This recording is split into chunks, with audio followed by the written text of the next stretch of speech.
Nta kabuza buri wese ukurikiye iki kiganiro byaramunejeje kuba yabona akazi gashya cyangwa se kuba yava mu bushomeri. Kimwe n'uko nawe utagafite byagushimisha kubona akazi gashya ukava mu bushomeri. Icyakora burya hari abagera mu kazi bagatangira kujya bahohoterwa n'abakoresha babo, babashaka yishimisha mubiri bihabanye n'akazi baje gushaka. Ugasanga ka kazi kawe kavuyeho cyangwa se uri kugakora ubangamiwe. Mu kiganiro cya none mu bijyanye n'umuryango, tugiye kubabwira bimwe mu bimenyetso ushobora kubonana umukoresha wawe bizahita bigufasha gutahura ko yifuza kuryamana nawe nta kabuza. Ibi rero ukaba wabyifashisha kugira ngo ufate ingamba hakiri kare. Mu gihe uzabona umukoresha wawe ashishikazwa no kumenya ubuzima bwawe bwite ndetse byisumbuyeho kurusha abandi, iki ni kimwe mu bimenyetso uzabona ku ikubitiro kikagucira amarenga ko umukoresha wawe yifuza kuryamana nawe, akwifuzaho umubano wihariye. Ni ugushishikarira rero mu buryo budasanzwe kumenya ibyerekeye ubuzima bwawe bwo hanze y'akazi bwawe bwite. Aha rero akenshi uzumva akubaza ibibazo bikomeye ashaka kumenya akantu ku kandi kuri wowe, kugeza n'azatangira gukomoza ku bijyanye n'urukundo, akubaza niba ufite umukunzi, niba ufite fiancé, niba ufite umugabo, niba mwaratandukanye cyangwa se niba wubatse rugakomera. Nashaka kumenya rero ibi ngibi nyabuna ukabona ashaka no kumenya umukunzi wawe cyangwa se niba mwashakanye mubanye neza, niba mwashakanye mwaraye muryamanye, niba yatashye, utuntu nk'utwo ngutwo tw'ubuzima bwite, icyo ni icya mbere kizakwereka ko agushakaho umubano wihariye. Icya kabiri ni ubutumire mu nama zihariye. Hari ikinyamakuru cyandika ku mibanire cyitwa Hawaii.net kivuga ko umukoresha urarikiye kuryamana nawe azumva cyangwa se uzajya kumva bagutumiye mu nama nijoro mu masaha atari y'akazi, kandi iyo nama unasange nta wundi muntu mukorana wayitabiriye. Ibi ni ibintu bigaragaza ko bidasanzwe. Akenshi azagutumira muri iryo joro mu nama, agutumire mu biro bye cyangwa se usange ni iyindi nama ariko abandi mukorana badahari. Icyo ugomba kuzirikana hano ni uko iyo uri umukozi mwiza 100%, ntabwo byaguhesha nyine agaciro kubona ushaka kuryamana n'umukoresha wawe. Ububasha bwo kuguhamagara mu masaha ya nyuma y'akazi no gushaka kudobya igihe cyawe bwite cya nyuma y'akazi ntabwo ufite, kuko uba ufite uburenganzira bwo gukoramo icyo ushaka, gahunda zawe zidafite aho zihuriye n'akazi. Ikindi kandi cyo kwitaho kuri iyi ngingo ni uko no mu gihe kimwe byaba ngombwa ko habaho inama nk'iyo, ukwiye kuba maso ugasesengura ku hantu umukoresha yifuje ko yabera iyo nama, ukanamenya niba hari ahantu hakwiye cyangwa hadakwiye, muri resitora, muri hoteli, muri lodge, ahandi ubona nyine hatagenewe igikorwa cy'inama. Ibyo bintu uzabizirikane. Hari icya gatatu, uzasanga umukoresha ushaka ko muryamana agutonesha kurusha abandi bakozi.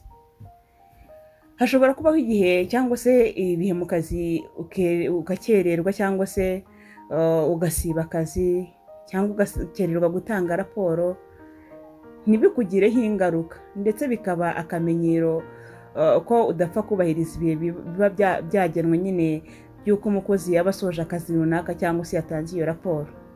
Biranashoboka cyane ko bigera ku rwego bigaragarira buri wese ko umukoresha mu kazi agutonesha kubarusha, ku buryo bigera no ku rwego ubona ko bibangamye. Hahandi niba hari akazi mwagombaga kurangiza wowe ntiwakarangije, undi yakarangije nta kintu bimubwiye, nyamara wowe waba utakarangije undi we yakarangije, ugasanga we baramucyashye, baramututse cyangwa se bamuhaye igihano runaka, nyamara wabikora ukabona nta kintu bikubwiye.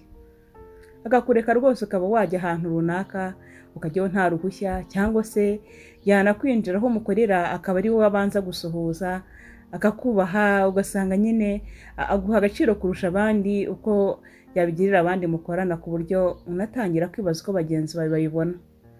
Igihe azaba ashaka kugutonesha biganisha ku kuryamana nawe. Ibimenyetso n'iyo myigirire yose rero ni bimwe mu bishobora kugufasha gutahura ko imyitwarire y'umukoresha wawe atari buhoro, ahubwo agutezeho ibikorwa byishimisha mubiri. Ikindi nuko akunda kukwitegereza atagukuraho ijisho. Bibaho. Amaso ni nk'indorerwamo ushobora kuboneramo akuzuye ku mutima. Kukwitegereza mu maso atari kuvanaho ijisho ni umuvuno umukoresha yifashisha atavuze. akenshi aba ashaka kureba uko ubyitwaramo, niba muhuza amaso, niba urihite wibera mu bindi cyangwa se wirebera ku ruhande, cyangwa se niba nawe umusubize ya ndoro imucira amarenga ko ari bimwe by'ushaka umushaka cyangwa se nawe umushaka, gutyo gutyo ibintu nk'ibyo. Gerageza iki kintu nacyo uzajya ucyitondera mu kazi, nubona guhozaho ijisho kandi agashaka ko muhuza amaso ngo arebe uko byitwaramo, iki nacyo ni ikindi kimenyetso. Ikindi kimenyetso ni uko aba ashaka kukwigiraho inshuti magara. Ubundi akenshi umukobwa wese wifuza kuryamana nawe yigaragaza nk'inshuti yawe y'akadasohoka, ku buryo ubona iyo migirire kuri wowe idahuye n'iyo agaragaza ku bakozi bandi.